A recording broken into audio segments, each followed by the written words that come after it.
So, a few of my last videos, I think I made a few good points that nothing's done. The main thing is to actually help people out. Well, the homeless can't do a damn thing. You know, to get a job is like impossible for them. And for me, look at me. My life is a total complete lie. I wouldn't hire me. Oh, let me look at your medical record. Schizophrenia. Get the fuck out of here, man. Ew. You're ruined. Ew. I wouldn't hire no fucking schizophrenic. Get the fuck away from here. And, besides that, I got a check for all these years. And I was forced to take medicine only 6 months ever since 1999. So it was December 1998 that I was forced to. And it, like, nobody's real. That, oh, okay, I'm totally lied about. I don't take any meds. Like, how many times do I have to tell people? Dr. Johnson knew that it was total bullshit, and I'm forced in a horrifying situation, right? In Warnersville, I was taking 150 milligrams of Haldol every 2 weeks. He's a good guy,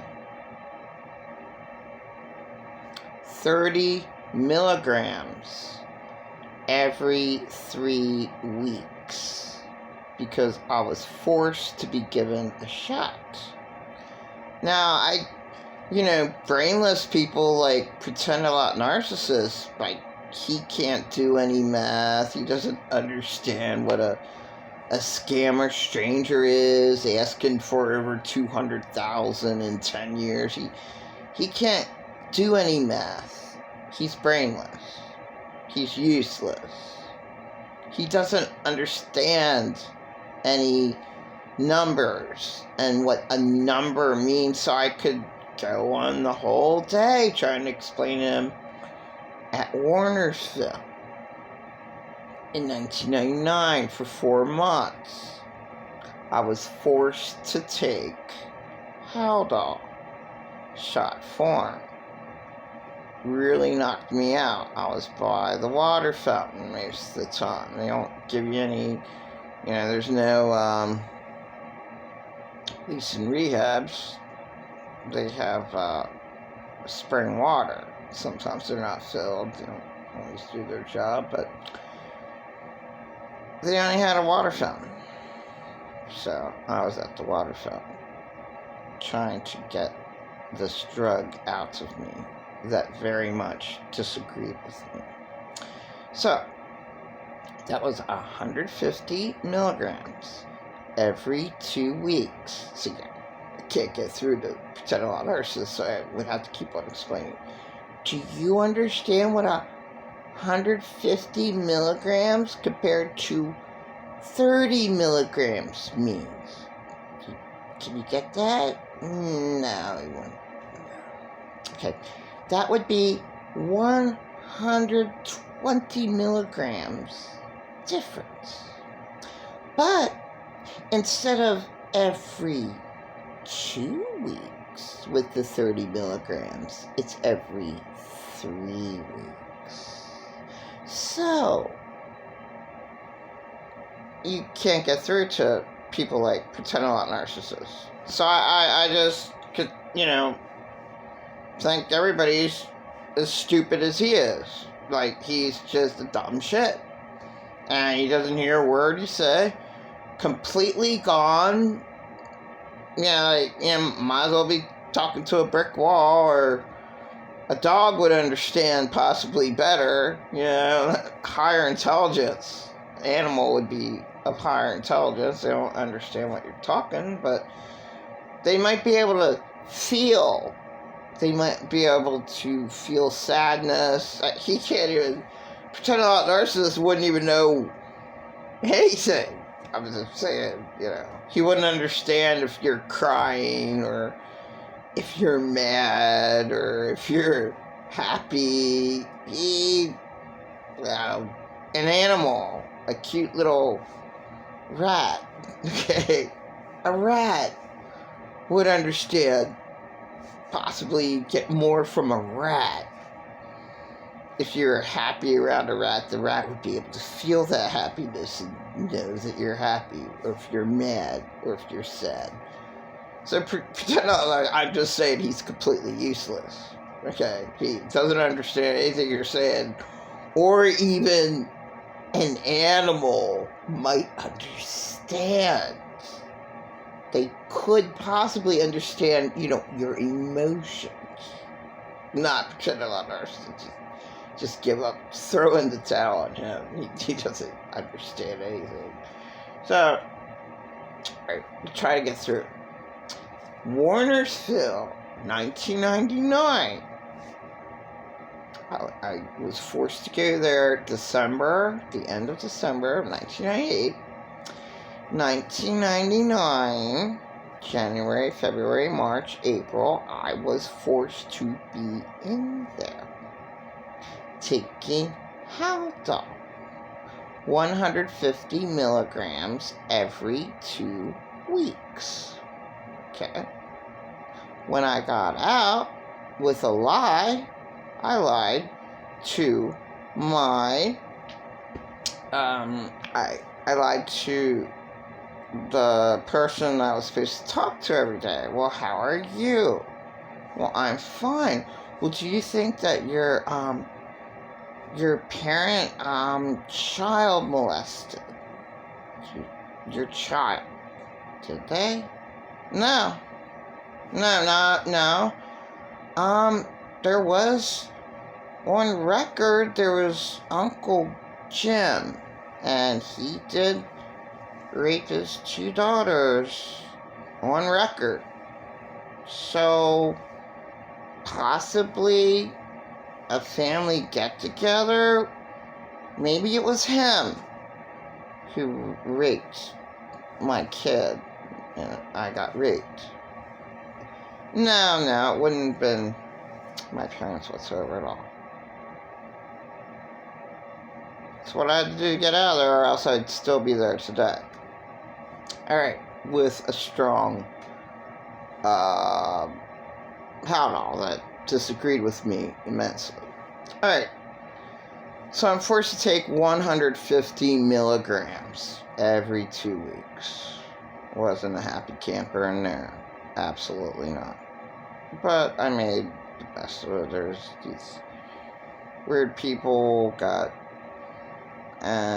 strong coffee. I tried to do that. There's a weird girl in my room. Smoked her cigarettes. Minimal happiness, like the caffeine and the tobacco made me a little bit, Oh, I worked in, they had us put these little wires together. So that was my little job. And then they gave you $4 or, for working for 2 hours. You got $2 pay or something. Then you could go in their little store and buy their little Turkey Hill iced tea and a candy bar. And cigarettes cost too much, so I had to borrow them from the girl in my room. I couldn't make that much. But you could try to buy, cheap, I don't know where the people got the cigarettes. See, people in the facilities like that, their families give them packs of cigarettes, a whole carton. Shit like that. So the girl, I guess, had the cigarettes. The family gave him a carton of cigarettes. Whatever. was not a good time for me. There was a guy who did hear spirits. So that was very interesting. I'm like, what? You really do hear voices? Oh, I never experienced that. I don't know what you're talking about. So we're walking outside. You're allowed to walk outside. Okay. But they time you in. I guess you don't. Maybe some people try to run away. They find them. Okay. They can easily find you if you run away. Okay. At that time, 1999. But they still have the facility there. Okay. So we took little walks, and I was like, what? Like, how do you hear voices? I hear a couple fighting all the time. It's a man and woman, and they're fighting. I'm really confused. When well, there's haunted houses, and people, but they're around you. I don't understand it, but that's the voices that he heard, and that's the only voices that I've ever heard personally hearing, or the crazy people that kill all the people in McDonald's, right? The voice told me to do it. Okay, so stories like that. Okay. The voice in my head, Satan's voice said, go kill all of your family members. So, like an insane, dumb shit, I decided to be insane and totally kill all my family members just because Satan told me in my head. Alright, that's on TV. And I met one person that heard voices. That's it. Now, I never heard voices, but I did hear people audibly. Okay, so I was in a crack house, and that was me living right on top of Michael Allen Bellis. I know his name now because I did a video. So I'm at 12 Fardham Street. He's dead. It's okay for me to talk about him. And my room is right above my rapist, Michael Allen Bellis. Okay? Now, when I went out with him, I was dumb shit, slept with a guy, and he started raping me. He started having really bad sex with me, harming me, biting me, pinching, biting me. Okay, you don't bite someone, having sex.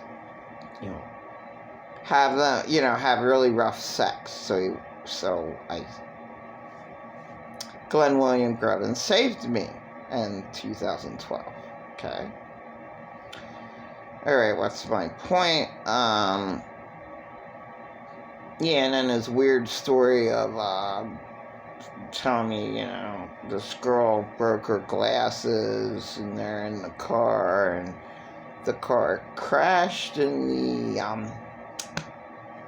the woods. So it sounds like a fight there. Would you think so?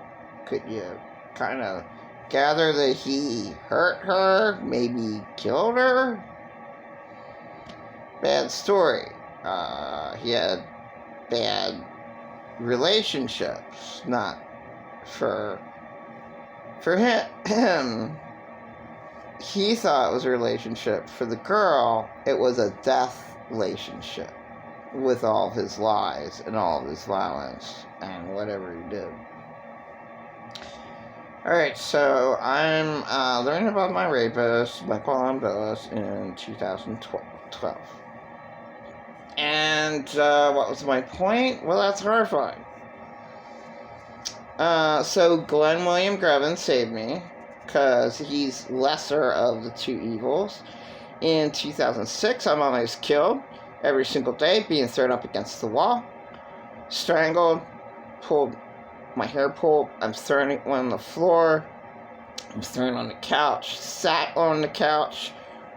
A woman's legs are wrapped around my legs, so I'm sitting down and somebody, like, having sex, a woman wraps their legs around me, screaming obscenities in my face. Okay, this is the abuse that was going on that brought back my PTSD from childhood. So, and why have that complicated word? Why not just say it brought back memories of me being traumatized as a child. The floodgates opened up all the way that this shit was happening all of the time.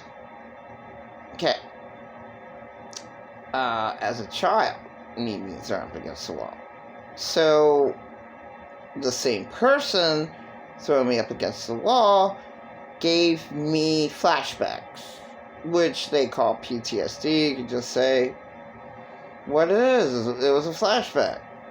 It's something I forgot, because my mind is, everyone's mind is brilliant. And they, no, I can't say pretend I'm not narcissist.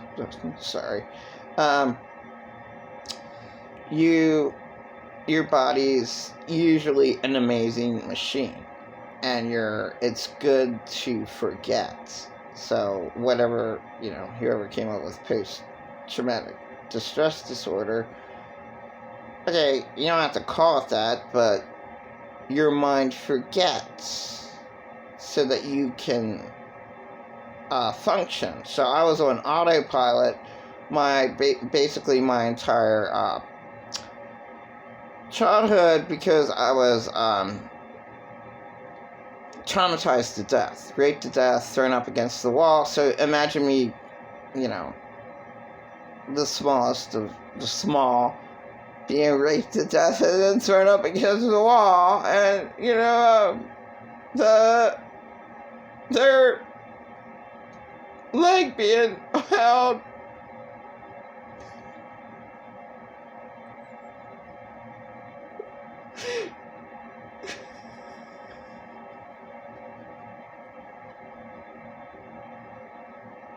That was my childhood.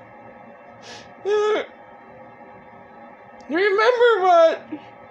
I just went on autopilot. I went to kindergarten. I thought everybody would be dead. So that was my caretaker's fault for making me think that all the kindergartners would be dead. Okay, so that's not mental illness. It's just what I was traumatized. So that's what